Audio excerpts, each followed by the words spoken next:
Alors la loi NOTRe, c'est la troisième ou quatrième loi en 20 ans de réorganisation ou d'organisation des compétences institutionnelles entre l'État, les différents niveaux de collectivité territoriale.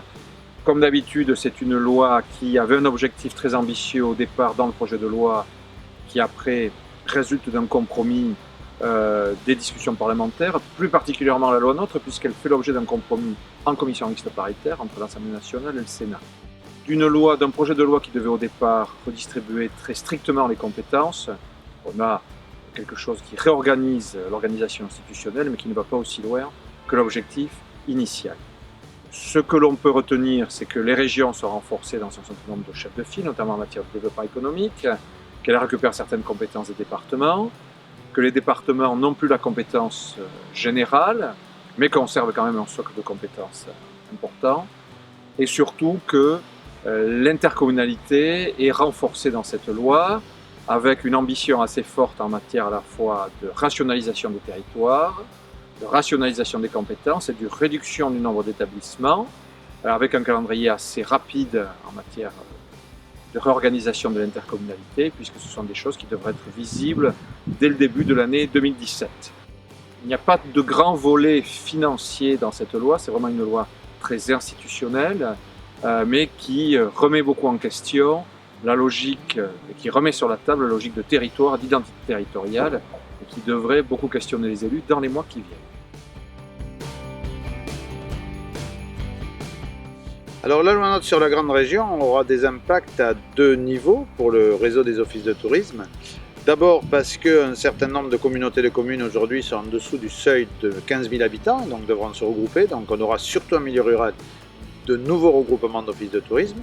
Mais l'impact majeur sera plutôt sur les stations classées, puisque tout le littoral atlantique et dans une moindre mesure en nombre les Pyrénées, seront impactés par la loi NOTRe, puisqu'on a à peu près une dizaine d'intercommunalités où on retrouve des stations classées, une compétence tourisme au niveau municipal, compétence tourisme qui va passer au niveau communautaire.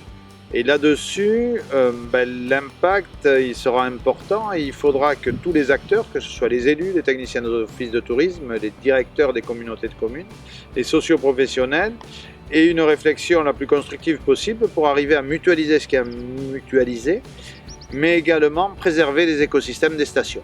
La loi NOTRe n'apporte pas aujourd'hui toutes les réponses, elle pose même beaucoup de questions, mais justement on peut se dire que c'est parce qu'elle est incomplète qu'elle peut laisser un maximum de souplesse et qu'il va falloir donc réfléchir d'abord au projet pour ensuite essayer de l'adapter aux contraintes réglementaires.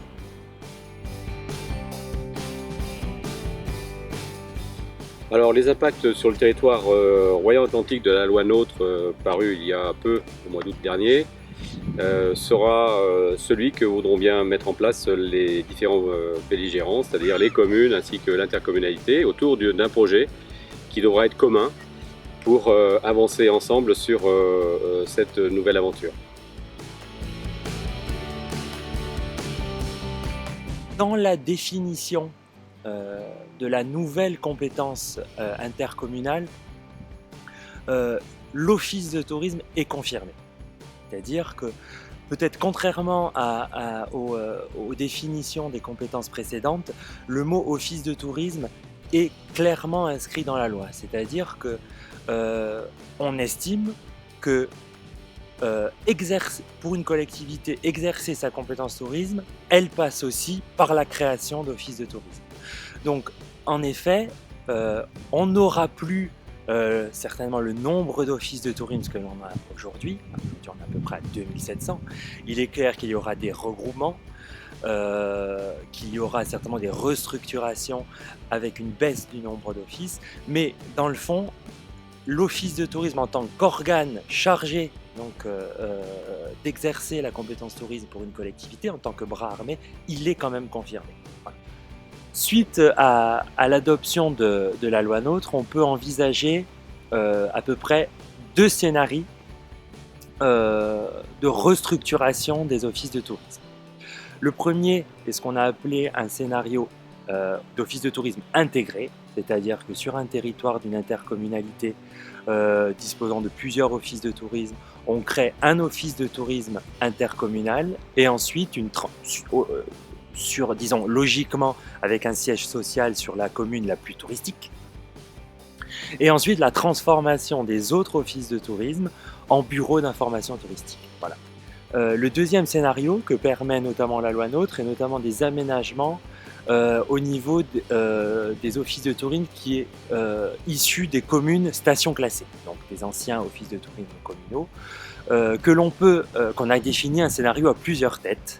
C'est-à-dire qu'il n'y a pas de regroupement clair d'offices de tourisme, mais il y a un maintien des offices de tourisme, mais avec une modification de leur gouvernance. C'est-à-dire qu'il faudra intégrer, c'est-à-dire que les financements et la gouvernance ne seront plus exclusivement communaux, mais ils seront communautaires.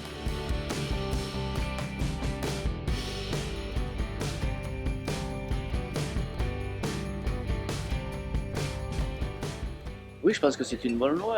Je pense qu'elle est pertinente parce qu'elle a quand même une certaine souplesse qui permet aux stations classées d'avoir quelques dérogations, mais elle a permis surtout aux élus du territoire de se parler, de prendre conscience vraiment et de participer au développement touristique de leur territoire, de se mettre autour de la table et porter des véritables projets. Alors c'est vrai que sur notre territoire Médoc-Océan, sur nos 3 communes, Hourtin, Carcan, Maubuisson et Lacanau, nous avons décidé déjà depuis longtemps de partager cette mutualisation. Il y avait un premier essai dans les années 90 et depuis l'année 2010, elle est tout à fait effective. Et les réticences ont été surtout du côté des salariés, mais qui ont tout de suite partagé le projet parce qu'il y avait vraiment un projet de territoire. Et c'est derrière ce projet qu'il faut engager cette mutualisation et ensuite partager des actions.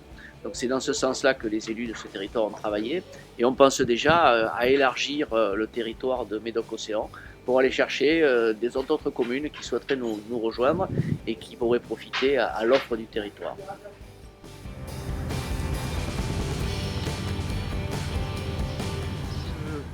Cette journée a été une journée très intéressante pour tous les acteurs qui y ont contribué. Je crois que l'un des messages, il y a eu plusieurs messages qui ont été lancés et il y a eu un certain nombre de leçons. Les messages tournent autour d'un certain nombre de mots. La mutualisation, je crois que c'est un mot-clé qu'il faut absolument avoir à l'esprit. Le client, je crois que c'est aussi un mot-clé. Effectivement, quand on est dans une activité comme celle du tourisme, la préoccupation numéro 1, c'est le client. Et effectivement, si on ne se préoccupe pas du client, eh bien, les parts de marché diminuent et c'est la menace qui nous guette. Et puis, je dirais, ce matin, nous avons eu 3 beaux exemples de territoires qui nous environnent, qui nous encerclent, j'ai presque envie de dire, et qui nous ont donné une belle leçon de travail en commun.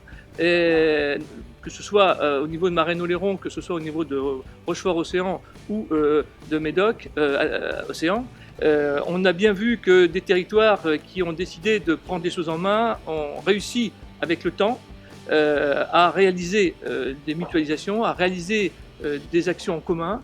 Et aujourd'hui, ne serait-ce que par les parts de marché qui ont été évoquées, ne serait-ce que par les chiffres d'affaires qui ont été évoqués, on voit bien que l'intérêt économique de notre territoire, c'est justement d'aller vers cette mutualisation, c'est d'aller vers ce travail en commun. Il nous reste donc un beau chantier devant nous et c'est le travail qui nous attend dans les mois qui viennent.